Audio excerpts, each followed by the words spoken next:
Okay guys, so it's been 60 days with my AirPods Pro Max, and while these are great and they have worked great, I basically use them for editing and to listen to music, so I'll probably use them 3, maybe 4 times out of the week.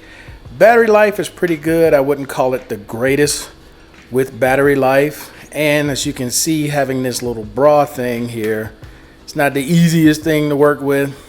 I hate that it doesn't have an on or off switch, and the material has held up pretty well after 60 days of use. And of course, you know about these ear cups here. They're magnetic, so you can remove them and replace them. You can change and make these different colors. The music itself is not bad. It's not bass heavy.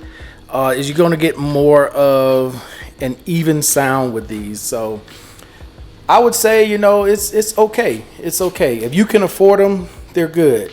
I wouldn't call them the greatest pair of headphones, I've ever had. I was going to say earphones, but headphones I ever had. But they do work well. It's more of a luxury item. I have not been on an airplane with them yet to test the noise cancellation feature, which is here. But I will say, since I've been, you know, in a car, loud with people talking, wind noise, the noise cancellation works very well. Now, the only obstacles I see when traveling with headphones like these is they don't fold up like your Bose or your Sony headphones, your Bauer Wilkins, or pretty much any of the other one. You're carrying them like this, more like a purse. So that's why I have this case, and I have my other pair of AirPod Pros here, the earbuds that I'll put in occasionally. But you're going to need some kind of case to travel with, and this leaves a big footprint. So I really don't like that part about it. But overall, you know, 1 out of 10, you know, I would give them an 8.5 out of 10. I still think my Bose Q35s are better overall, but these are decent.